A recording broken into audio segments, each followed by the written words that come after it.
À l'été 1867, dans une communauté agricole isolée près de Sedalia, dans le Missouri, Timothy Caldwell, âgé de 8 ans, devint le sujet de l'étude médicale la plus troublante jamais documentée dans le Midwest américain.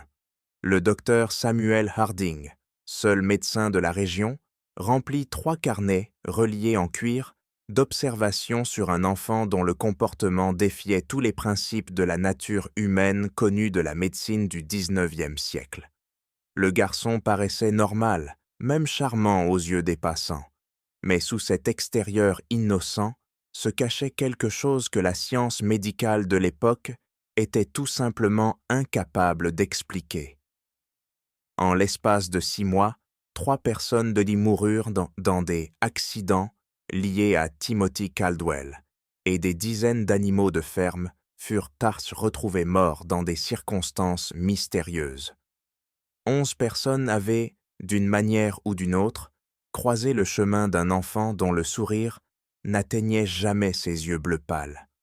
Les registres officiels furent scellés par les autorités locales et cachés pendant plus d'1 siècle. Mais la vérité sur Timothy Caldwell révèle une obscurité qui remet en question tout ce que nous pensions savoir sur la capacité du mal à exister dans l'enfance. Avant de poursuivre l'histoire de Timothy Caldwell et de la terreur qui saisit le comté de Sedalia, si cette histoire vous intrigue, abonnez-vous à notre chaîne et activez la cloche de notification pour ne pas manquer nos plongées dans les mystères historiques les plus sombres de l'Amérique. Et dites-nous en commentaire de quel État ou de quelle ville vous nous regardez. Nous aimons lire notre communauté de passionnés de mystères dans le monde entier. Les événements qui rendirent Timothy Caldwell célèbre ne commencèrent pas par la violence, mais par la perte. Le Missouri de 1867 saignait encore des plaies de la guerre civile. Des villes comme Sedalia avaient envoyé leurs jeunes hommes mourir sur des champs de bataille lointains, laissant veuves, orphelins et communautés luttant pour se reconstruire. La ferme des Caldwell, nichée dans une vallée à 15 miles au sud de la ville, avait jadis prospéré. James et Martha Caldwell avaient bâti leur maison avec le rêve d'élever du bétail et du maïs, mais ces rêves moururent lorsque James tomba à la bataille de Wilson's Creek en 1861. Martha tenta de tenir la ferme seule, mais la phtisie emporta ses poumons durant l'hiver cruel de 1865.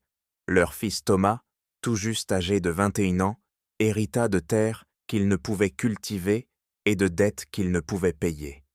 Lorsqu'il apprit que son frère William était mort à la prison d'Andersonville, laissant une veuve et un fils de 8 ans, il y vit à la fois un fardeau et une opportunité. Le garçon Timothy aurait besoin d'un foyer, et Thomas avait besoin d'aide pour le travail sans fin des champs. Thomas Caldwell était un homme dur, rendu plus dur encore par la guerre et le deuil. Sa femme Sarah était devenue acerbe et amère pendant leurs années sans enfant. Aucun des deux n'était véritablement préparé à élever un enfant, surtout un gamin qui arriva à leur porte au printemps 1866 avec pour tout bagage un petit sac en tissu et des yeux semblants bien trop vieux pour son visage juvénile. Timothy Caldwell était petit pour son âge, à la peau pâle qui brûlait facilement au soleil du Missouri, aux cheveux blonds que sa tante Sarah coupait court pour éviter les poux. Il parlait peu de sa vie d'avant la ferme, ne livrant que des fragments lorsqu'on l'y pressait. Son père avait été soldat, sa mère crachait du sang, il avait vécu quelque temps chez des voisins après la mort de celle-ci. Ce qui frappait les adultes, c'était surtout sa politesse. Il disait toujours « Yes, sir » et « Yes, ma'am ». Il ne se plaignait jamais du travail ni des punitions. Il semblait à tous l'image même d'un enfant bien élevé. Le docteur Samuel Harding rencontra Timothy pour la première fois en juin 1866 lorsque le garçon accompagna son oncle en ville pour des provisions. Harding, diplômé du Missouri Medical College et l'un des rares médecins formés à l'ouest de Saint-Louis, avait développé au fil de ces années, à soigner soldats de l'Union et confédérés, un sens aigu pour lire les gens. Quelque chose chez le garçon Caldwell le dérangea sans qu'il pût l'identifier exactement. L'enfant était parfaitement respectueux, écrira plus tard Harding dans son journal. Il répondait directement aux questions, maintenait un contact visuel approprié et n'affichait ni l'agitation ni la timidité que l'on observe habituellement chez les enfants ruraux face à des inconnus. Pourtant, je me sentais profondément mal à l'aise en sa présence. Son regard avait une intensité qui semblait indiquer qu'il m'étudiait avec le même intérêt clinique que celui que je réservais habituellement à mes patients. La communauté agricole, autour de ces dahlias, était si petite que tout le monde connaissait les affaires de tout le monde. La ferme Caldwell était isolée, mais pas au point que les voisins n'y prêtent pas attention. Madame Helena Patterson, dont la propriété jouxtait celle des Caldwell, voyait souvent Timothy travailler dans les champs ou s'occuper du bétail. Elle remarqua auprès de son mari que le garçon travaillait avec une concentration inhabituelle pour son âge, ne semblant jamais se fatiguer, ne s'arrêtant jamais pour jouer ou se reposer, comme le font naturellement les enfants. « C'est comme regarder une petite machine », dit-elle à son mari Samuel au dîner un soir. « Il travaille du lever au coucher du soleil, sans jamais se plaindre, sans jamais ralentir. C'est pas naturel qu'un gamin n'ait aucun jeu en lui. » La ferme des Patterson élevait des poules, et Helena nota que leurs volailles s'agitaient chaque fois que Timothy se trouvait près de la limite des propriétés. Elles se rassemblaient, caquetaient et secouaient leurs plumes, refusant de s'approcher de la clôture séparant les terrains. Son mari le prit pour une coïncidence, mais Helena ne parvenait pas à chasser la sensation que les animaux percevaient chez le garçon, quelque chose que les humains ne voyaient pas. La première mort survint par une après-midi suffocante d'août 1866. La petite Mary Fletcher, 5 ans, fille du forgeron du bourg, et connue pour son rire lumineux et son goût pour l'errance, jouait près de Willow Creek, un ruisseau peu profond qui traversait plusieurs propriétés, dont celle des Caldwell. C'est Timothy qui découvrit son corps. Il arriva chez les Fletcher alors que la famille préparait le souper, les vêtements humides et le visage livide d'une détresse qui semblait pourtant authentique. « Mrs. Fletcher, dit-il d'une voix ferme, malgré son agitation visible, j'ai trouvé Mary près du ruisseau. Elle ne respire plus. » Le groupe de recherche accourut et trouva Mary Fletcher face contre l'eau, noyée dans une flaque d'à peine 18 pouces de profondeur. Le docteur Harding, appelé immédiatement, conclut à une noyade, un accident tragique, non rare dans ces zones rurales où les enfants jouent sans surveillance près de l'eau. Ce qui troublait Harding n'était pas tant la mort en elle-même que le récit de Timothy sur la découverte du corps. Le garçon donna une description étonnamment détaillée du lieu exact où Mary avait été trouvée, de la position du corps et de l'état des vêtements. Pressé sur la raison de sa présence à cet endroit précis à cet instant, Timothy expliqua qu'il cherchait un veau égaré. Son souvenir était remarquablement précis, nota Harding dans son journal. Il décrivit la position exacte des membres de l'enfant, la façon dont sa robe était accrochée à une branche immergée, même la couleur de l'eau autour de son visage. Une telle précision semblait inhabituelle pour un enfant prétendant être effrayé et bouleversé par la découverte. Thomas Caldwell, interrogé, confirma qu'un de leurs veaux avait effectivement disparu ce matin-là et qu'il avait envoyé Timothy fouiller les abords du ruisseau. Le veau fut retrouvé 2 jours plus tard, sain et broutant dans un pré presque à 1 mile de l'endroit où Mary Fletcher s'était noyée. La famille de Fletcher, dévastée par la perte, accueillit la sympathie de Timothy avec gratitude. Après tout, c'était lui qui avait trouvé leur fille et les avait prévenus immédiatement. À l'enterrement, Timothy resta silencieux auprès de sa tante et de son oncle, la tête respectueusement inclinée tout au long du service. Quand la famille le remercia d'avoir donné l'alerte si vite, il accepta leurs remerciements avec la sobriété adéquate. « J'aurais aimé la trouver plus tôt », dit-il au père de Mary, sa voix portant juste la note de regret et de tristesse attendue. Mais Helena Patterson, qui l'observait depuis l'autre côté de l'église, remarqua quelque chose qui la tarauda pendant des jours. Lorsque la mère de Mary s'effondra de chagrin pendant le service et que le petit cercueil fit pleurer des hommes adultes, l'expression de Timothy ne changea jamais. Tête inclinée en apparence, ses yeux bleu pâle restaient secs et vigilants, observant chaque détail de la scène autour de lui quand il croyait qu'on ne regardait pas. La deuxième mort survint 3 semaines plus tard. Henrik Len, un immigrant norvégien qui avait travaillé comme bûcheron avant qu'une arthrite ne le force à la retraite, fut retrouvé au pied d'un escarpement rocheux connu localement sous le nom de Devil's Bluff. La falaise dominait le ruisseau où Mary Fletcher s'était dénoyée, et Henrik avait l'habitude d'y grimper régulièrement pour surveiller les ruches sauvages dont il s'occupait. Une fois encore, Timothy Caldwell fut impliqué dans la découverte. Il rentrait de la ville lorsqu'il remarqua quelque chose d'inhabituel au pied de la falaise. « J'ai vu le chapeau de M. Larson accroché à un buisson d'épines », raconta Timothy à la foule rassemblée. « Je l'ai appelé, mais il n'a pas répondu, alors j'ai descendu pour voir. » Henrik Larson était mort, le cou brisé par ce qui semblait être une chute depuis le sommet de la falaise, haute de près de 12 mètres.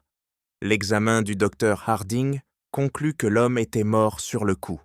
La seule chose inhabituelle était la présence de plusieurs abeilles mortes éparpillées autour du corps, bien plus que ce que l'on trouverait normalement loin d'une ruche. M. Larson connaissait ces falaises mieux que n'importe qui dans le comté, dit Samuel Patterson au docteur Harding après l'examen. Ça fait 3 ans qu'il monte là-haut. Pas une seule fois, il n'a trébuché. Ça n'a pas de sens qu'il tombe maintenant. Questionné, Timothy suggéra que peut-être le vieil homme avait été piqué par les abeilles et avait perdu l'équilibre. Il disait toujours à quel point elles se mettent en colère quand on les dérange, expliqua le garçon. Peut-être qu'elles l'ont attaqué et qu'il s'est embrouillé. Harding jugea l'explication plausible, mais quelque chose dans la scène le dérangeait. Les abeilles mortes étaient toutes regroupées directement autour du corps d'Henrik. Si l'homme avait dérangé une ruche au sommet, il aurait dû y avoir des signes d'activité le long de sa chute. Or, tout donnait l'impression que les abeilles s'étaient concentrées uniquement sur le lieu de l'impact. Lorsque Harding monta au sommet pour examiner les ruches, il les trouva intactes, sans aucun signe de dérangement récent. Les abeilles vaquaient tranquillement à leurs occupations, récoltant le nectar des fleurs de fin d'été. La 3e mort balaya toute illusion de coïncidence. En septembre 1866, Jacob Mills, 6 ans, disparut en jouant dans les bois près de la cabane familiale. Son corps fut retrouvé 4 jours plus tard, au fond d'un puits abandonné, à près d'1 kilomètre de l'endroit où il avait été vu pour la dernière fois. Timothy Caldwell s'était porté volontaire pour rejoindre l'équipe de recherche. Pendant 3 jours, il parcourut les bois aux côtés des adultes, montrant une endurance remarquable pour un enfant de son âge. Il semblait connaître la forêt intimement, guidant les chercheurs dans des zones que même les anciens habitants trouvaient difficiles à traverser. Interrogé sur la manière dont il connaissait si bien les lieux, Timothy expliqua qu'il explorait souvent les bois durant son temps libre pour chercher des plantes et des herbes utiles à sa tante pour cuisiner et se soigner. Le 4e jour, Timothy arriva à la cabane des Mills juste après l'aube. « Je crois que j'ai trouvé quelque chose », dit-il au père de Jacob, la voix lourde de fatigue. « Il y a un vieux puits à 1 demi-mile au nord d'ici. J'ai cru entendre des pleurs. » Le puits, partiellement dissimulé par des troncs tombés et des broussailles, abritait Jacob Mills au fond, encore vivant mais à peine conscient, souffrant de déshydratation et d'exposition. Le docteur Harding fut immédiatement appelé, mais l'enfant mourut quelques heures après avoir été remonté, son petit corps incapable de se remettre de l'épreuve. L'enfant était au fond de ce puits pendant près de 4 jours, nota Harding dans son journal. Le fait que Timothy Caldwell ait pu le trouver dans un lieu aussi obscur soulève des questions inquiétantes. Quelle était l'étendue réelle de la connaissance qu'a ce garçon du terrain local? Quels autres dangers cachés connaît-il? Plus troublant encore fut le comportement de Timothy durant les dernières heures de Jacob. Alors que la famille veillait auprès de leur fils mourant, Timothy s'assit calmement dans un coin de la cabane, semblant prier. Mais Harding, placé de manière à pouvoir l'observer discrètement, vit quelque chose qui le glaça. Timothy ne priait pas. Ses lèvres bougeaient, mais ses yeux restaient longs, fixés sur Jacob avec une intensité presque scientifique.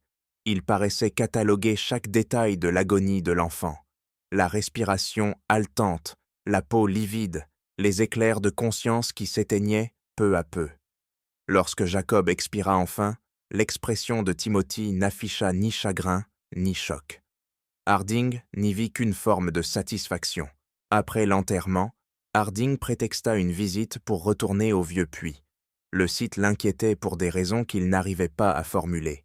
Le puits était remarquablement bien caché, dissimulé sous des débris naturels qu'il aurait fallu déplacer avec soin. Pourtant, Timothy affirmait avoir entendu des pleurs depuis cet endroit, ce qui paraissait hautement improbable compte tenu de la profondeur et de la végétation. En observant plus attentivement, Harding remarqua ce que l'équipe de secours, pressée de sauver l'enfant, n'avait pas vu. Les débris autour de l'ouverture étaient disposés avec une précision inhabituelle. Les branches et les troncs semblaient placés délibérément, créant un camouflage naturel presque impossible à détecter, sauf si l'on savait exactement où regarder.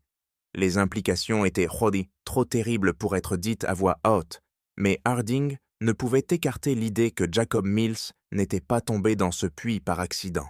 Quelqu'un l'y avait placé, et quelqu'un avait soigneusement dissimulé l'entrée jusqu'à ce que le garçon soit trop faible pour survivre à un sauvetage.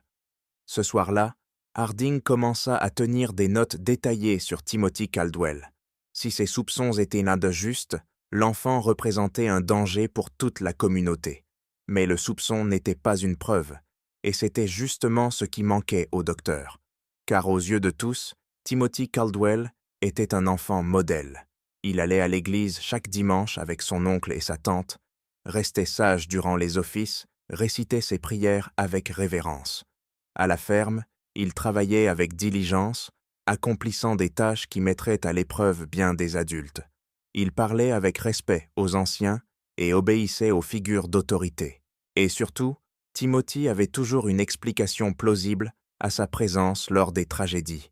Il cherchait un veau perdu lorsqu'il trouva Mary Fletcher. Il rentrait de la ville lorsqu'il découvrit le chapeau de Larson. Il avait rejoint la recherche de Jacob Mills comme tout voisin soucieux l'aurait fait.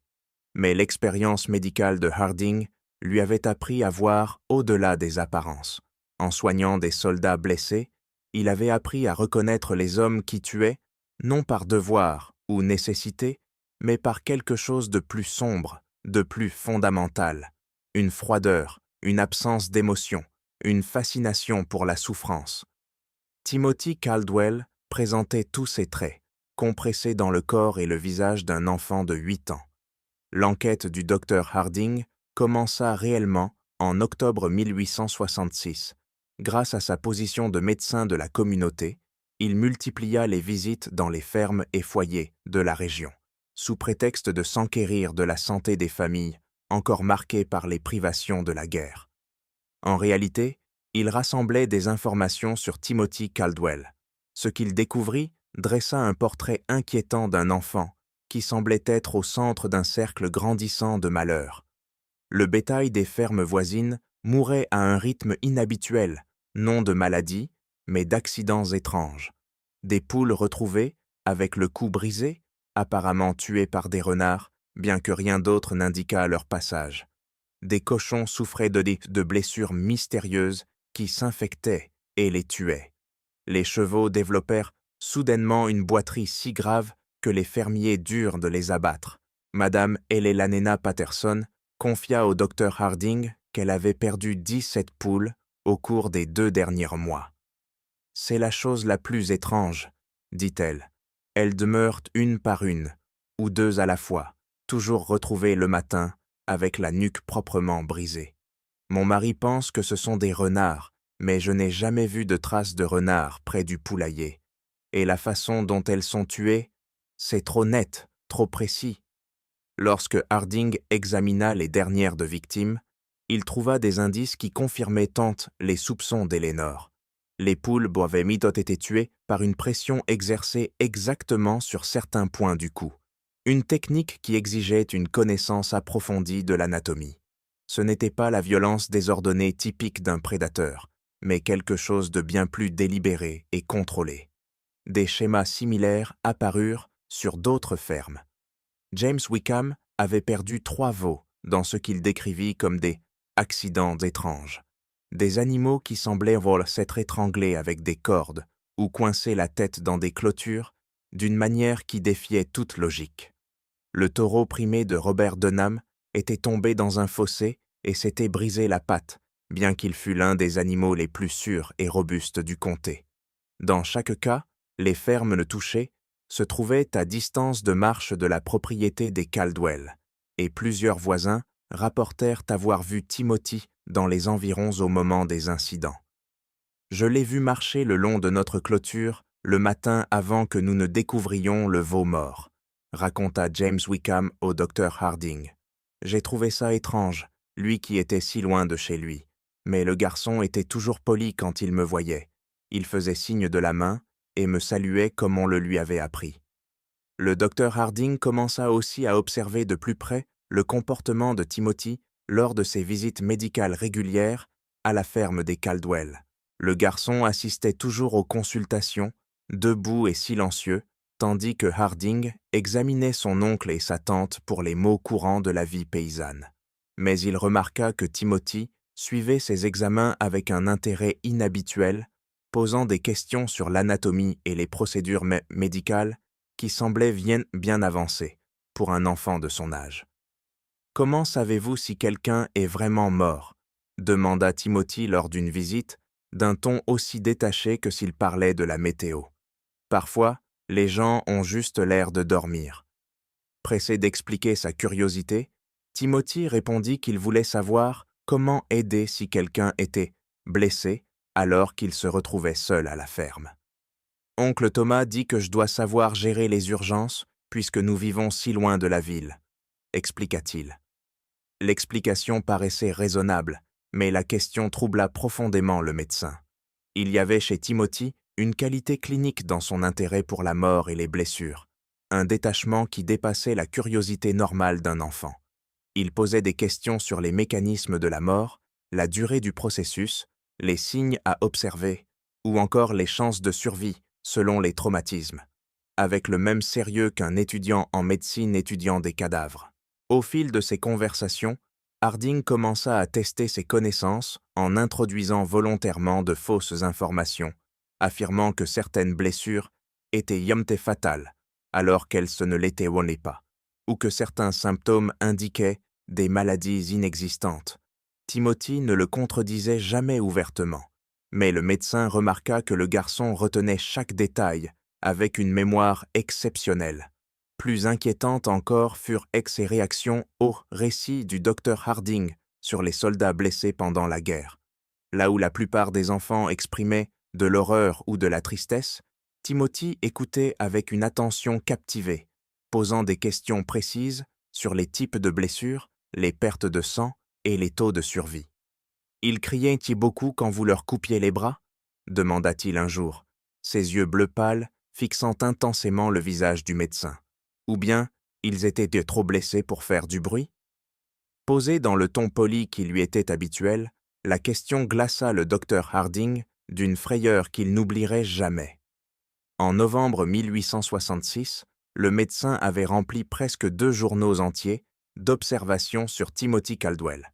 Le portrait qui en ressortait était celui d'un enfant doté d'une compréhension adulte de la violence et de la mort, mais totalement dépourvu de la moindre empathie humaine.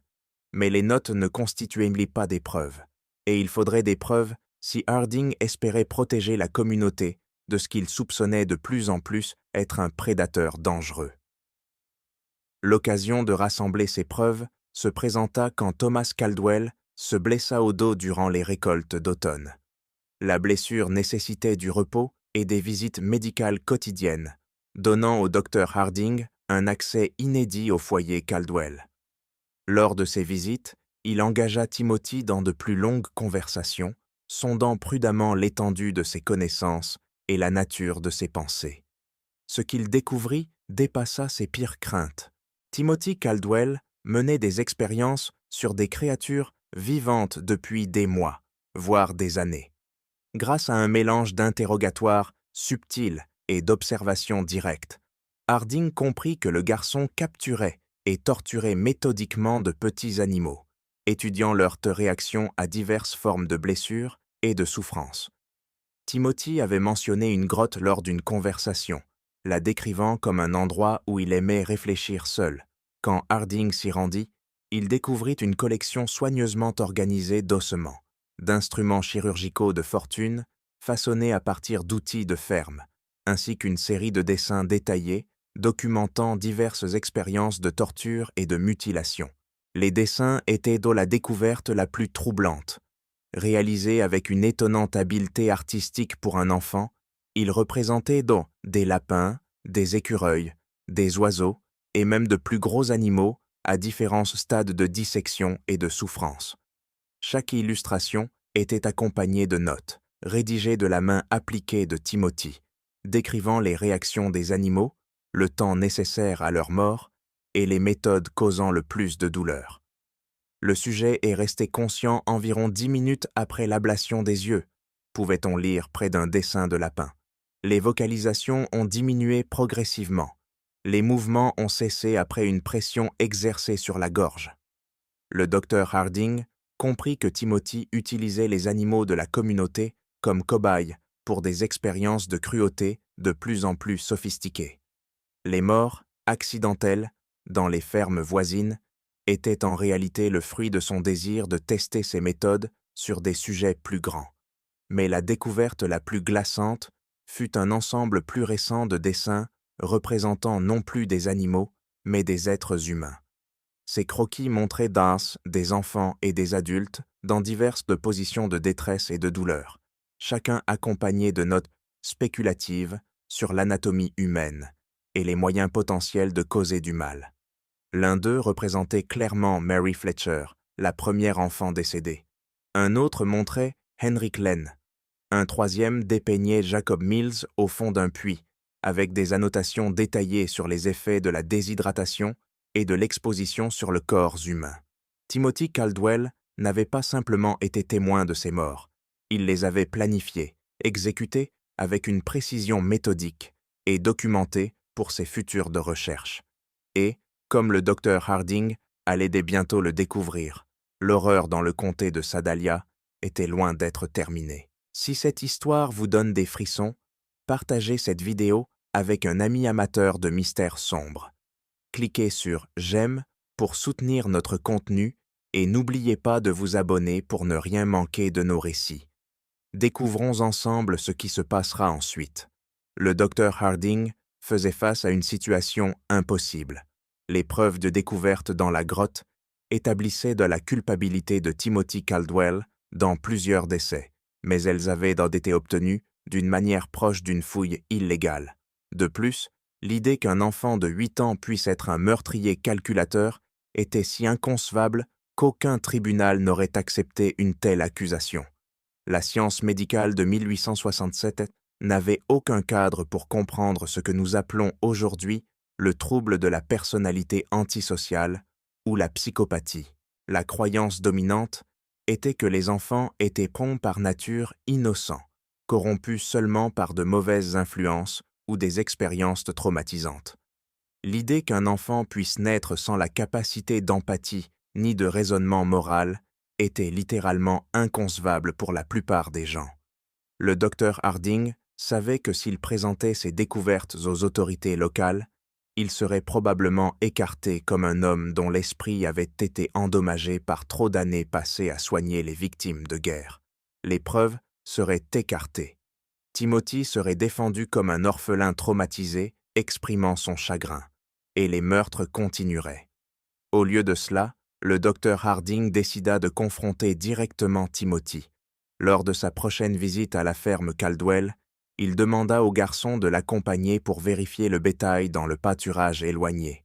Une fois seul, le docteur Harding révéla ce qu'il avait découvert dans la grotte. La réaction de Timothy ne fut pas celle attendue. L'enfant ne montra ni surprise, ni déni, ni peur d'avoir été découvert. Au contraire, il écouta calmement la description des dessins et des notes, hochant parfois la tête comme pour confirmer l'exactitude des observations du docteur. « Tu ne vas en parler à personne, » dit Timothy. Quand le docteur Harding eut terminé, ce n'était pas une question ni une supplication, mais une affirmation prononcée avec une assurance absolue. « Pourquoi pas ?» demanda le médecin, sincèrement curieux de son raisonnement. Timothy sourit, la première véritable expression d'émotion que le docteur Harding ait jamais vue sur son visage. « Parce que personne ne te croirait, » répondit-il, « et parce que tu es curieux de savoir ce que je vais faire ensuite. » Le garçon avait raison sur les 2 points. Le docteur Harding savait que ces déclarations sonneraient comme les divagations d'un homme perdant la raison. Mais Timothy avait aussi identifié quelque chose que le médecin répugnait à admettre, même à lui-même. Une fascination scientifique pour l'observation du développement de ce qui pouvait être l'être humain le plus dangereux qu'il ait jamais rencontré. « Depuis combien de temps fais-tu cela » demanda Harding. « Depuis que j'ai 5 ans, » répondit Timothy, comme s'il énonçait une banalité. « Peut-être plus tôt. J'ai commencé avec des insectes, puis des souris, puis des choses plus grandes. C'est intéressant de voir comment différents animaux réagissent au même traitement. »« Et les gens qui sont morts ?» demanda Harding. Timothy haussa les épaules. « C'était des expériences aussi. Je voulais voir si les humains réagissaient comme les animaux. En général, oui, mais ils comprennent beau mieux ce qui leur arrive. Ça rend l'expérience plus intéressante. » Un frisson parcourut Harding, sans rapport avec l'air froid de novembre. « Qu'as-tu l'intention de faire ensuite ?» Timothy réfléchit sérieusement avant de répondre. « Je dois découvrir ce qui arrive quand on fait du mal à quelqu'un qui te fait totalement confiance, quelqu'un qui ne soupçonnerait rien jusqu'à ce qu'il soit trop tard. » L'implication était claire. Timothy projetait de tuer sa tante et son oncle. Harding comprit qu'il n'avait peut-être que quelques jours, voire quelques heures, avant que Timothy ne passe à l'acte. Ce soir-là, le médecin se rendit chez le shérif William Crawford à Sedalia.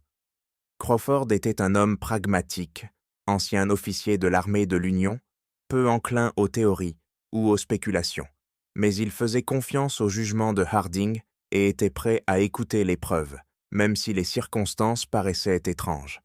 Harding présenta son dossier avec soin, s'appuyant sur des faits vérifiables plutôt que sur des théories psychologiques. Il montra les dessins et notes retrouvés dans la grotte, souligna le schéma de décès et d'accident entourant Timothy, et documenta ses connaissances inhabituelles en anatomie et en violence. Plus important encore, il révéla l'intention déclarée du garçon de tuer sa tante et son oncle. « Même si la moitié de ce que tu dis est vrai, » déclara le shérif après avoir examiné les preuves, étudiant chaque dessin troublant avec une inquiétude croissante. « Nous ne pouvons pas arrêter un enfant sur des suspicions et des croquis, mais nous pouvons le surveiller et être prêts à agir s'il tente quelque chose. » Crawford nota la précision anatomique des croquis de Timothy, des détails que même son expérience de vétéran de la guerre de sécession ne l'avait pas préparé à voir. Ensemble, les 2 hommes passèrent des heures à élaborer une stratégie, faisant appel aux adjoints de Crawford les plus fiables, anciens soldats, aguerris capables de garder leur sang-froid sous pression. Le plan fut mis en œuvre le lendemain matin. Harding devait arriver à la ferme à son heure habituelle, apportant du laudanum sous prétexte de soulager la douleur de Thomas, mais en réalité pour maintenir Thomas et Sarah suffisamment engourdis pour que Timothy ne puisse pas leur faire facilement du mal.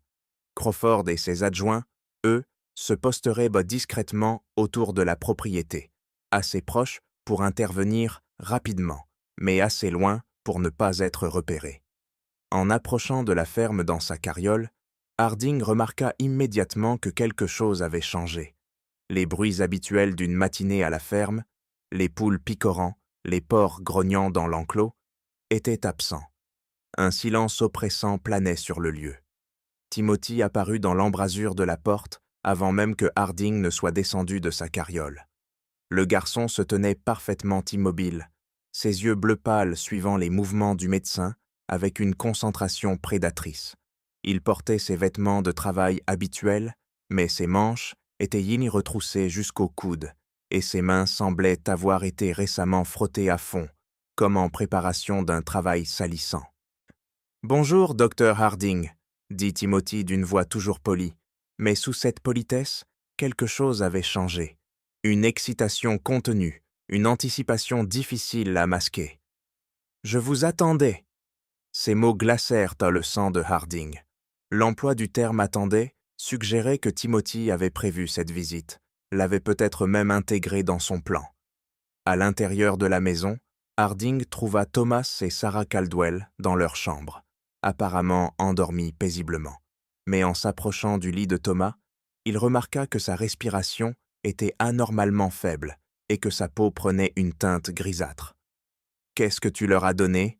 demanda Harding à voix basse, sans se tourner vers Timothy, conscient que le garçon observait chacun de ses gestes. « Juste quelques herbes que j'ai trouvées dans les bois, » répondit Timothy d'un ton innocent, mais avec des mots bien choisis. « Il pousse ici tant de plantes intéressantes. Certaines ont des propriétés très utiles. » Harding vérifia le pouls de Thomas. Faible mais régulier, Sarah présentait les mêmes symptômes. Profondément inconsciente, mais vivante. Quelle que soit la substance utilisée, Timothy avait soigneusement dosé. Il voulait ses victimes impuissantes, mais en vie, du moins pour l'instant. « Ils ne se réveilleront pas avant plusieurs heures, » continua Timothy avec désinvolture. « Cela nous laisse largement le temps de discuter sans être interrompus. » La conversation qui suivit fut l'une des plus terrifiantes de la vie de Harding. Timothy parla de meurtre et de torture avec le détachement clinique d'un professeur de médecine décrivant une dissection. Il exposa ses expériences sur les animaux et les humains avec une précision scientifique, détaillant ses méthodes et les enseignements tirés de chaque mort.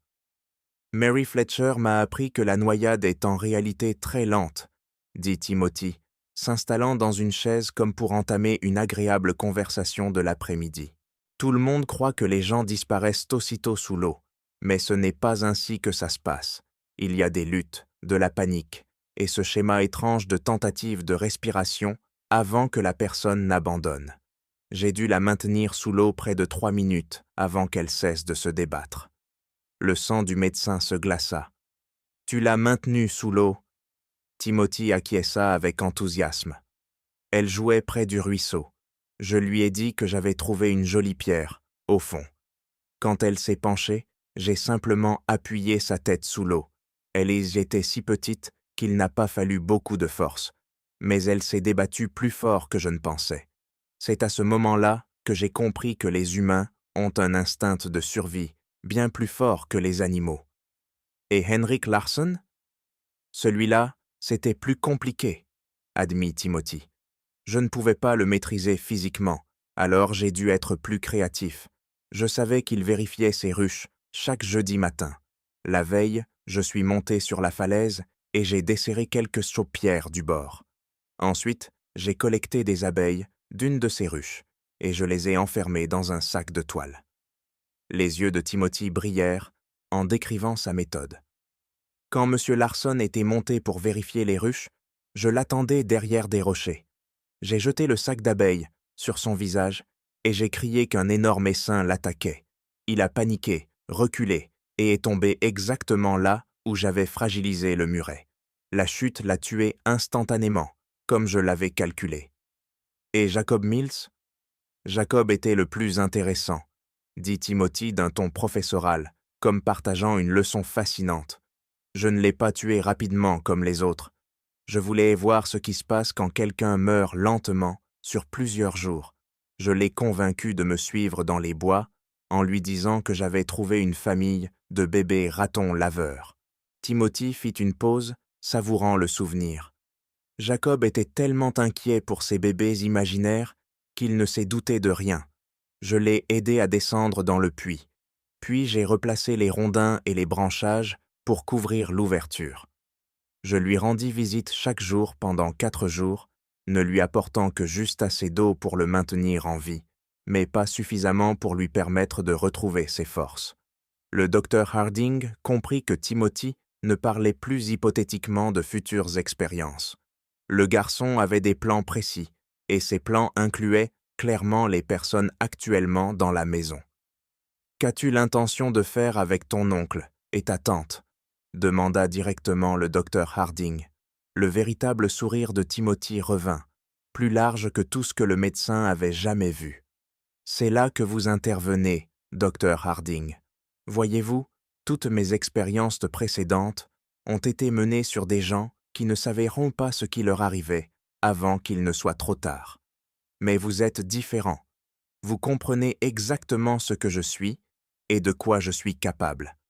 Cela fait de vous le sujet parfait pour un type d'étude complètement nouveau. » Tout en parlant, Timothy commença à se déplacer dans la pièce, ramassant des objets que le docteur Harding reconnut immédiatement comme des armes potentielles. Une corde de la grange, un lourd chandelier de la cheminée, plusieurs ustensiles de cuisine tranchants. Le garçon organisa ses outils avec une précision méthodique, comme s'il se préparait à une opération chirurgicale. « Je veux découvrir ce qui se passe quand quelqu'un, qui sait qu'il va mourir, tente de sauver des personnes qu'il aime, » poursuivit Timothy, de plus en plus excité. « Allez-vous vous sacrifier pour sauver oncle Thomas et tante Sarah? Allez-vous essayer de me combattre alors que vous savez que j'ai prévu cette possibilité? Ou allez-vous tenter de fuir, les abandonnant pour vous sauver vous-même » Le docteur Harding comprit que le temps des paroles était révolu. Timothy en avait assez révélé pour rendre évident que chacun dans la maison courait un danger mortel immédiat. Il sortit le pistolet de son sac médical et le pointa vers le garçon. « Éloigne-toi des couteaux, Timothy, » dit-il d'une voix ferme, malgré les battements affolés de son cœur. Timothy contempla l'arme avec intérêt plutôt qu'avec peur. « C'est un Colt Navy, n'est-ce pas ?» demanda-t-il d'un ton presque badin. « J'en ai vu des images dans des livres sur la guerre. Combien de balles contient-il ?»« 6, répondit Harding automatiquement, avant de regretter aussitôt d'avoir donné l'information. « Et combien de personnes essayez-vous de protéger ?» poursuivit Timothy. « Il y a oncle Thomas, tante Sarah, vous-même, et sans doute les 3 officiers de police dehors. Cela fait 6 personnes, si mon calcul est correct. Alors, même si vous me tirez dessus, vous aurez épuisé toute votre munition. » Il s'avança encore, ne prenant plus la peine d'éviter la portée du pistolet. « Voulez-vous savoir comment je suis devenu ce que je suis ?» dit-il, sa voix prenant une tonalité presque hypnotique. « Vous voulez comprendre si je suis né ainsi ou si quelque chose m'a transformé. Vous voulez savoir s'il existe d'autres comme moi et comment les reconnaître avant qu'ils ne commencent à tuer. » Chacune de ces affirmations était vraie, et la capacité de Timothy à exploiter la curiosité intellectuelle du docteur Harding était aussi effrayante que sa propension à la violence. Le garçon comprenait suffisamment bien les gens pour prédire leur comportement et manipuler leurs réactions, même lorsqu'il savait qu'ils étaient manipulés. La confrontation éclata lorsque Timothy s'approcha de son oncle, endormi, une corde à la main. Le docteur Harding fit un pas en avant pour intervenir, mais Timothy se montra d'une rapidité et d'une force surprenantes, sortant un couteau de cuisine et entaillant le bras du médecin. La lutte qui s'ensuivit fut brève mais violente. Timothy se battit avec la férocité désespérée d'un animal acculé, maniant le couteau avec une adresse qui trahissait un long entraînement. Plus petit et plus faible que le docteur Harding, il était aussi plus rapide, plus agile. et combattait avec la précision calculée de quelqu'un qui avait longuement étudié l'anatomie. Le médecin réussit à saisir son poignet et à tordre jusqu'à ce que le garçon lâche la lame, mais Timothy en sortit immédiatement une autre de ses vêtements. Il devint clair qu'il avait préparé plusieurs armes et les avait placées stratégiquement dans toute la maison. Le bruit de leur affrontement fit accourir le shérif Crawford et ses adjoints depuis leur position dissimulée. Ils enfoncèrent la porte arrière et découvrirent le docteur Harding aux prises avec Timothy, tandis que Thomas et Sarah Caldwell gisaient inconscients sur leur lit, apparemment insensibles à la violence autour d'eux. Le député Mitchell maîtrisa rapidement Timothy, tandis que Harding reprenait son souffle et vérifiait l'état du couple. Lorsque la poussière retomba, Timothy Caldwell était assis calmement dans un coin de la pièce, ses vêtements en lambeaux et le visage ensanglanté, mais ses yeux bleu pâle conservaient cette même intelligence glaciale qui avait troublé Harding des mois plus tôt. « Vous ne pouvez rien prouver », déclara Timothy, alors que les adjoints l'attachaient solidement avec des cordes. « Personne ne croira qu'un enfant a fait tout cela. » Le shérif Crawford le regarda, partagé entre le dégoût et la fascination. « Peut-être pas, » répondit-il, « mais nous n'avons pas besoin de tout prouver. Tenter de tuer ta famille suffit pour t'envoyer derrière les barreaux, quel que soit ton âge. » Timothy sourit, la même expression sincère que Harding avait vue la veille. « Vous ne me pendriez pas, » dit-il avec une assurance absolue. « Je suis trop jeune et trop intéressant. Quelqu'un voudra plutôt m'étudier. » Alors qu'on croyait avoir tout vu, l'horreur dans le comté de Sedalia s'intensifiait. Si cette histoire vous donne des frissons, partagez cette vidéo avec un ami amateur de mystères sombres. Soutenez notre contenu en appuyant sur « J'aime » et abonnez-vous pour ne manquer aucune d'histoire comme celle-ci. Découvrons ensemble ce qui se passera ensuite. Timothy Caldwell se trompait sur son sort, mais avait raison sur l'impossibilité de prouver ses crimes. Lorsque le shérif Crawford tenta de présenter les preuves de la grotte au procureur du comté, il rencontra exactement la résistance que le docteur Harding avait prédite. Les dessins et les notes furent rejetés comme les productions d'un enfant perturbé exprimant son traumatisme lié à la mort de ses parents. La série d'accidents et de décès fut attribuée à la malchance, renforcée par l'habitude de Timothy d'apparaître utile lors des urgences. Mais la tentative de meurtre sur Thomas et Sarah Caldwell ne pouvait pas être balayée d'un revers de main. 3 officiers avaient vu Timothy attaquer ses proches endormis avec une intention manifeste de tuer. Même les observateurs les plus compatissants ne pouvaient nier qu'un garçon de 8 ans qui attaque ainsi sa famille révélait une faille profonde dans son caractère. Le système judiciaire de 1867 n'avait aucun cadre pour traiter des enfants violents. Timothy était trop jeune pour être jugé comme un adulte, mais trop dangereux pour être placé dans un simple orphelinat ou une maison de correction. L'affaire souleva des défis sans précédent pour la justice du Missouri, attirant l'attention de juristes et de médecins venus de toute la région. Après des semaines de débats et de consultations avec des experts de Boston et de Philadelphie, un compromis fut trouvé. Timothy serait confié à l'hôpital d'État du Missouri pour aliénés, à Fulton, où il serait étudié et soigné par les aliénistes les plus avancés de la région. La décision ne satisfit pleinement personne. Les procureurs voulaient un procès pour meurtre. La défense plaidait qu'aucun enfant si jeune ne pouvait être tenu pour responsable. Les médecins se divisaient entre ceux qui croyaient à une réhabilitation possible et ceux qui le jugeaient incurablement dangereux. Le docteur Samuel Harding se porta volontaire pour accompagner Timothy à l'hôpital et y resta 3 mois, documentant son comportement et travaillant avec le personnel pour tenter de comprendre ce qu'ils affrontaient.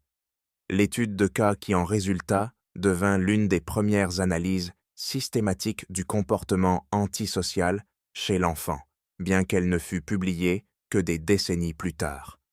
Timothy s'adapta à la vie hospitalière avec la même intelligence calculatrice qu'il avait montrée à la ferme. Il apprit vite à imiter des émotions et des réactions appropriées, convainquant plusieurs membres du personnel qu'il faisait des progrès remarquables dans la gestion de ses crises. Il pleurait de façon convaincante en parlant de ses crimes, exprimait des remords qui semblaient authentiques et manifestait une gratitude apparemment sincère pour les soins reçus. Mais le docteur Harding observait que Timothy ne faisait qu'étudier les gens autour de lui, apprenant à les manipuler plus efficacement. Le garçon avait créé ce qui revenait à un catalogue complet des réponses émotionnelles humaines, et il pouvait reproduire ces signaux avec une précision remarquable, bien qu'il ne ressente aucune des émotions sous-jacentes lui-même. Le sujet présente des capacités cognitives remarquables, couplées à une absence totale de réponses émotionnelles authentiques, écrivait le docteur Harding dans ses rapports détaillés. Il a appris à simuler les réactions humaines normales avec assez de compétences pour tromper les observateurs occasionnels. Mais une observation prolongée révèle que la performance est entièrement artificielle. Timothy comprenait le bonheur comme le visage que les gens font lorsqu'ils veulent que quelque chose de bon continue, et la tristesse comme le visage que les gens font lorsqu'ils veulent que les autres les aident. Mais il n'avait jamais réellement éprouvé aucune de ces émotions lui-même. L'évaluation du docteur Harding révéla également l'étendue des fantasmes violents de Timothy et de ses plans futurs. Lorsque le garçon crut avoir gagné la confiance du docteur Harding en feignant un intérêt pour l'approche scientifique de l'étude du comportement humain, Timothy commença à partager des idées pour de futures expériences qui rendaient ses crimes passés presque mesurés en comparaison. Il a développé des scénarios élaborés pour tester les réactions humaines à diverses formes de torture psychologique et physique, rapporta le docteur Harding en privé. Ces plans démontrent une créativité remarquable, une attention aux détails et une compréhension sophistiquée de la psychologie humaine. S'il était autorisé à mûrir et à obtenir des ressources supplémentaires, il deviendrait probablement l'un des individus les plus dangereux de l'histoire américaine. Les archives de l'hôpital montrent que Timothy resta à l'établissement pendant 18 mois. Pendant cette période, plusieurs incidents inexpliqués survinrent, tous marqués par les méthodes caractéristiques de Timothy. D'autres patients furent retrouvés morts dans des circonstances qui semblaient accidentelles ou naturelles, mais qui, examinés de près, révélaient des schémas de planification délibérés. 3 patients âgés moururent apparemment de crise cardiaque après avoir interagi avec Timothy, bien qu'ils aient été en bonne santé jusque-là. 2 patients plus jeunes subirent ce qui semblait être des chutes accidentelles, entraînant des blessures graves. Mais ces incidents se produisirent dans des zones où Timothy avait été aperçu plus tôt dans la journée.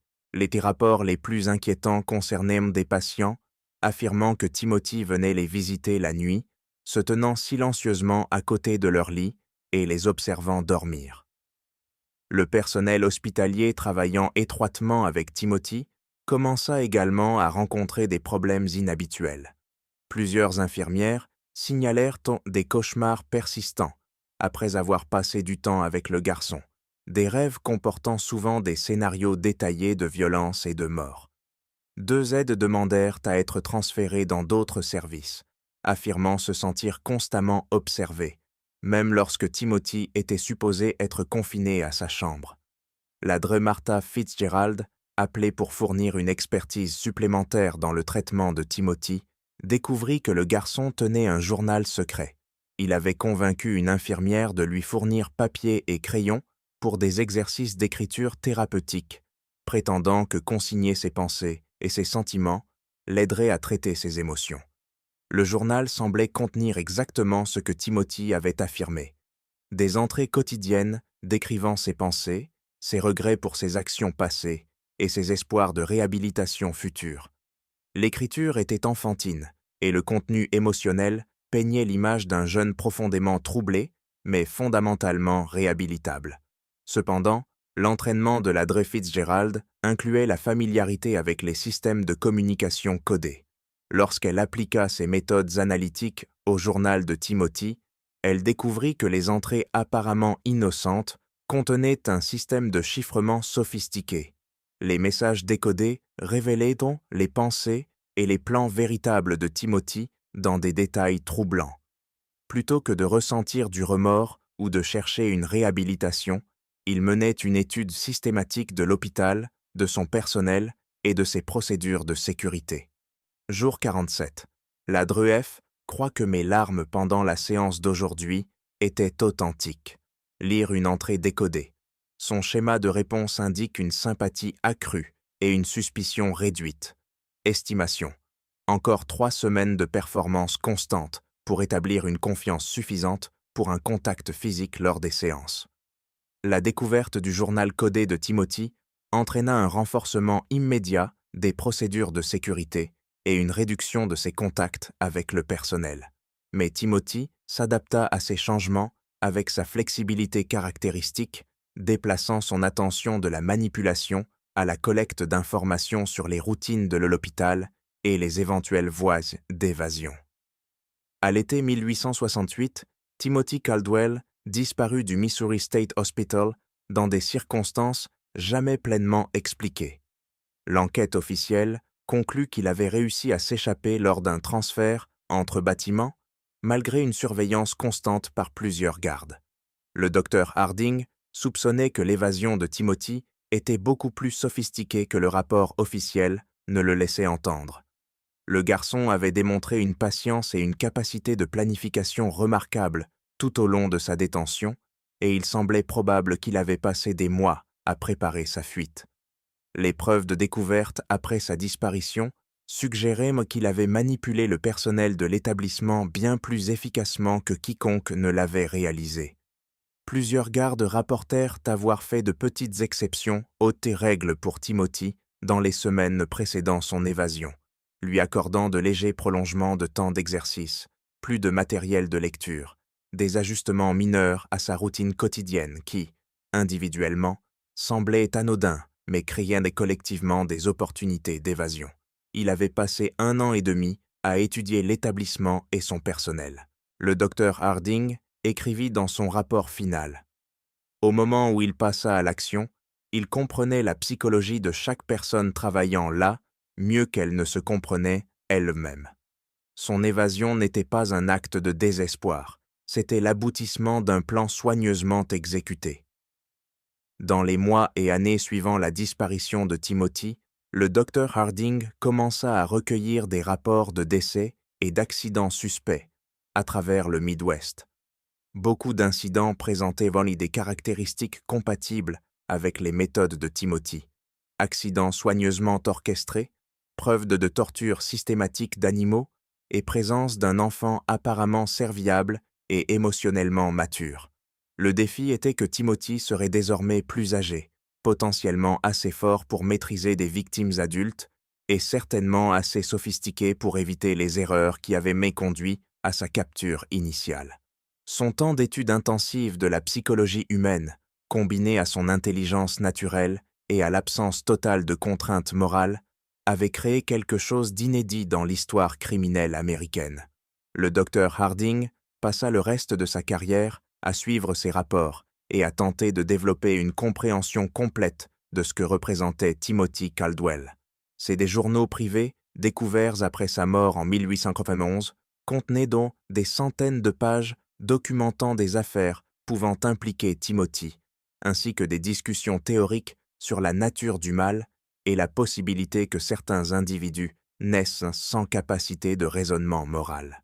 Les implications plus larges de l'affaire de Timothy continuèrent d'influencer les discussions sur la justice pénale, la psychologie de l'enfant et le traitement de la santé mentale pendant des décennies après sa disparition. Sa capacité à tromper des professionnels entraînés soulevait des questions inconfortables sur la fiabilité de l'évaluation psychiatrique, alors que ses compétences manipulatrices soulignaient les dangers potentiels de supposer que tous les enfants sont par nature innocents et réhabilitables. La ferme Caldwell fut abandonnée après que Thomas et Sarah se soient remis de leur épreuve. Aucun d'eux ne pouvait supporter de rester dans le lieu où ils avaient hébergé, sans le savoir, un tueur pendant près de 2 ans. La propriété revint finalement au comté et fut vendue à des promoteurs dans les années 1890, mais les habitants locaux évitèrent la zone pendant des décennies. la grotte où Timothy avait mené ses expériences fut scellée par le shérif Crawford peu de temps après l'arrestation du garçon, mais l'endroit ne fut jamais oublié par ceux qui en connaissaient l'importance. La légende locale prétendait que la grotte était maudite et que les animaux refusaient de paître dans les environs.